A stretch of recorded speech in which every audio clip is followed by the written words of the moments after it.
اے اللہ میں نے اپنے نفس کو آپ کی سپردی میں دے دیا اور اپنے چہرے رخ کو آپ کی طرف کر لیا اور اپنے کام کو آپ کے سپرد کر دیا اور آپ سے ہی اپنا سہارا لیا، اس حالت میں کہ امید اور خوف آپ ہی سے ہیں، سوائے آپ کے نہ کوئی جائے پناہ ہے اور نہ کوئی جائے نجات۔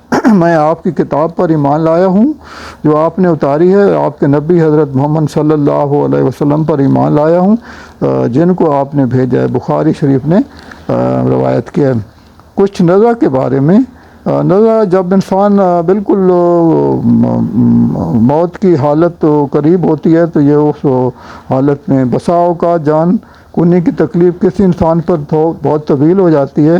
اس موقع پر نہ صرف قریب المرء خود کرب اور بے چینی سے دوچار نظر آتا ہے بلکہ اس کے ساتھ ساتھ اس کے عزیز و اقارب بھی اس کی حالت دیکھ کر اذیت اور بے بسی محسوس کرتے ہیں۔ ایسی صورت میں کیا کرنا چاہیے؟ آسان موت کے لیے دعا۔ دیکھیے کئی لوگ کئی دن، 2 ہفتے، 3 ہفتے بڑی مشکل حالت میں ہوتے ہیں، موت نہیں آتی ہے اور وہ نہ بول سکتے ہیں، بس اللہ تعالیٰ معافی فرمائے۔ اللہ تعالیٰ سے دعا مانگنی چاہیے کہ اللہ موت کی سختیوں سے محفوظ فرمائے۔ تو آسان موت کے لیے دعا کی انسان کو زندگی بھر ضرورت رہتی ہے۔ مرنے کے قریب بھی مسلمان اپنی جان اور اپنا تمام معاملہ اللہ کے سپرد کرتے ہوئے دعاؤں اور موضوعات کے ذریعے سے حفاظت، مدد اور اگلی نئی فیصلہ کن دنیا میں داخل ہونے سے پہلے اللہ سے اس کا فضل طلب کر سکتا ہے۔ دیکھیے کہ اگلی دنیا یعنی کہ اس دنیا سے جب وہ رخصت ہو جائے گا تو اگلے اس کے لیے جو اللہ تعالیٰ سے فضل طلب کرتا ہے، اے میرے رب بخش دیجیے اور رحم کر دیجیے اور آپ ہی بخشنے میں بہترین ہیں۔ اے اللہ موت کی سختیوں اور بے ہوشیوں پر میری مدد فرمائیے۔ اے اللہ میرے تمام گناہ بخش دیجیے، چھوٹے اور بڑے، اگلے اور پچھلے، کھلے اور چھپے۔ اے اللہ میں آپ سے آپ کے فضل کا سوال کرتا ہوں۔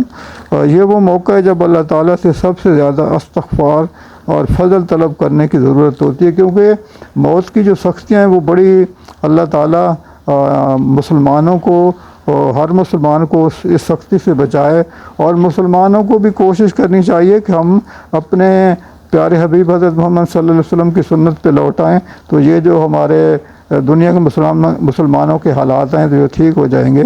کیونکہ جس دور سے ہم گزر رہے ہیں، اور خاص طور پہ جو ہے نا پاکستان میں، اللہ تعالیٰ ہی بس ہماری مدد فرمائے، کیونکہ حکمرانوں کو تو کوئی پرواہ نہیں ہے کہ ملک میں کیا ہو رہا ہے، کچھ ہوتا ہے، ان کو تو صرف اپنے بس اقتدار کا ہے۔ اے اللہ میں آپ سے آپ کے فضل کا سوال کرتا ہوں۔ یہ وہ موقع ہے جب اللہ تعالیٰ سے سب استغفار و فضل طلب کرنے کی ضرورت ہے۔ رسول اللہ صلی اللہ علیہ وسلم فرماتے ہیں کسی شخص کو اس کا عمل جنت میں نہیں لے جائے گا۔ لوگوں نے عرض کیا یا رسول اللہ صلی اللہ علیہ وسلم آپ کے اعمال بھی؟ فرمایا ہاں میرے اعمال بھی مجھ کو جنت میں نہیں لے جانے کہ مگر یہ کہ اللہ اپنا فضل اور اپنی رحمت کرے، لہذا جو اعمال کرو اخلاص کے ساتھ کرو اور اعتدال کے ساتھ محنت کرو، اور کوئی تم میں سے موت کی آرزو نہ کرے، کیونکہ اگر وہ نیک ہے تو زندہ رہنے میں فائدہ ہے، مزید نیکیاں کرے گا، اور اگر بد ہے تو بھی زندہ رہنے میں یہ امید ہے کہ شاید اللہ کی بارگاہ میں توبہ کرے۔ بخاری شریف نے یہ روایت کیا ہے۔ تو یہ کہنے کا مقصد ہے کہ نبی صلی اللہ علیہ وسلم نے فرمایا کہ خالی اعمال پہ جو ہے نا نہیں، اس میں اللہ تعالیٰ کا فضل اور رضا بھی ہوگی تو پھر جو ہے نا انسان جنت میں جائے گا۔ تو اس لیے ہر وقت اللہ تعالیٰ سے ان چیزوں کی دعا کرنی چاہیے۔ تو اور اگر مریض سکرات موت کی بے ہوشی میں ہے تو پھر یہ ضروری ہے کہ دوسرے موجود لوگ اس کے لیے کثرت سے اور خلوص دل سے دعا کریں کہ اس کی یہ تکلیف اس کے لیے دنیا اور آخرت کی آزمائش میں کمی اور آسانی کا سبب بن جائے، کیونکہ یہ تو اللہ تعالیٰ ہی بہتر جانتا ہے کہ اس کے لیے آسانی کی اس وقت تو ضرورت ہے یا بعد میں۔ بہرحال اللہ سبحانہ و تعالیٰ کی رحمت و مغفرت بہت وسیع ہے، اسے دونوں عالمین کے لیے رحم اور آسانی طلب کی جائے۔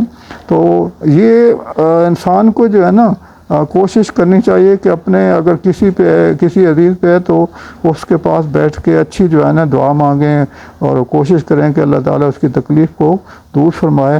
تو اب یہ یہاں پہ میں اپنے اس موضوع کو ختم کرتا ہوں، اور آپ سے گزارش ہے کہ میرے پروگرام اور میری ویڈیوز کو سنا کریں، اور اس سے جو ہے نا انشاءاللہ اللہ تعالیٰ ہمیں اس کا نیک اجر دے گا۔ میں آپ سب کے لیے دعا گو ہوں۔